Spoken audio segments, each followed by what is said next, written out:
Hey, cool beans and cool witches. I am back for more unnecessary obsessions after a great vacation.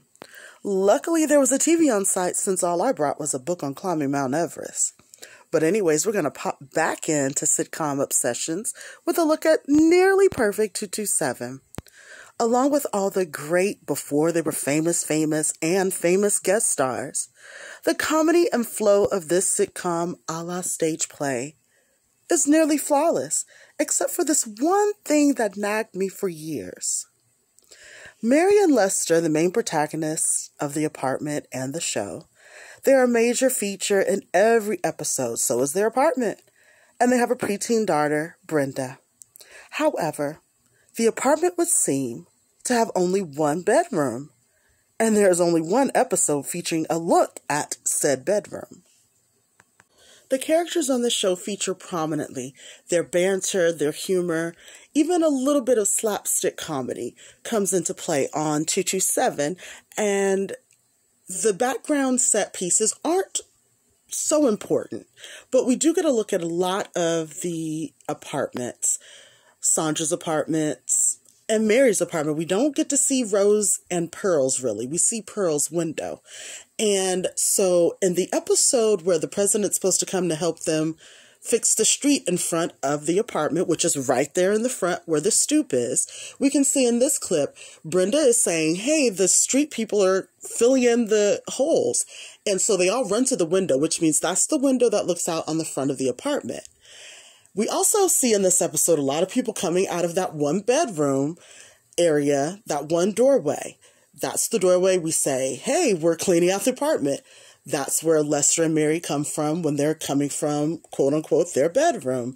Brenda comes from there when she's talking about coming from her bedroom, or goes there when she's talking about going to her room. And we also see them talk about the bathroom. This episode right here is the first time we get to see the bedroom, and we get to see it in Mary and Lester's perspective. This episode is when Lester's cousin and his wife visits, and she decides to leave him. And this thing right here, Brenda is explaining that she's left her room clean for them, so they're sleeping in her room.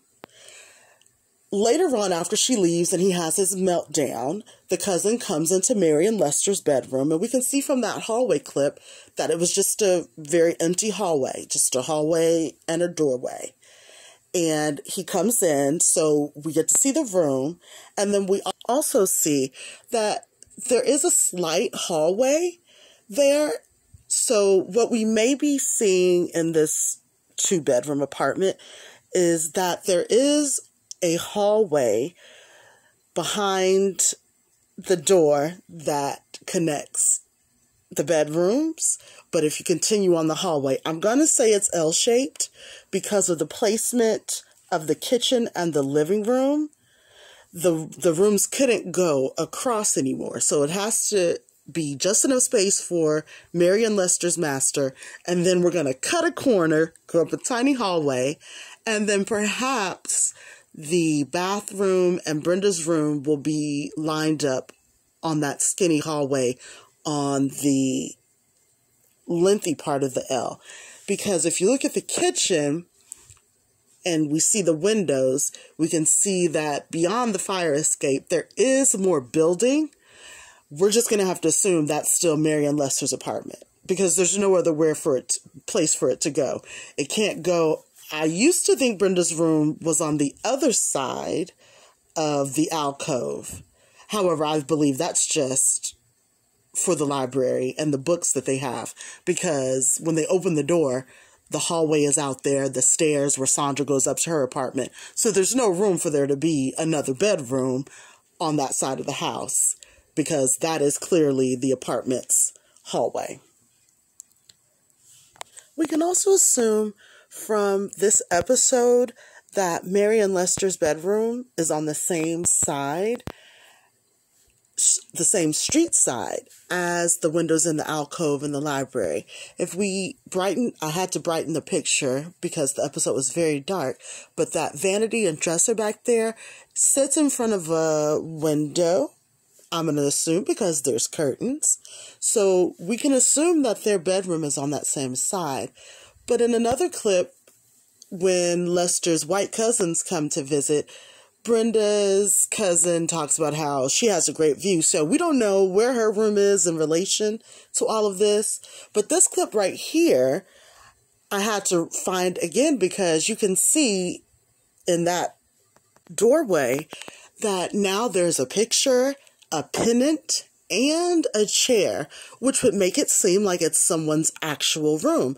Now, some people might decorate their breezeway hallways, so that's also a possibility.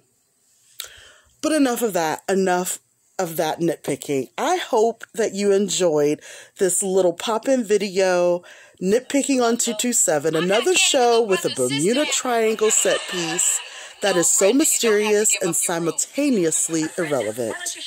But that is the theme of this series. Thank you so much for watching. If you enjoyed this unnecessary info, please give it a thumbs up. It really helps YouTube see that there are fans interested in these types of videos. And it's also quick and free and helps me know to keep giving you fun content like this. Happy Wednesday, and remember, there's no place like home. I mean, no place, child.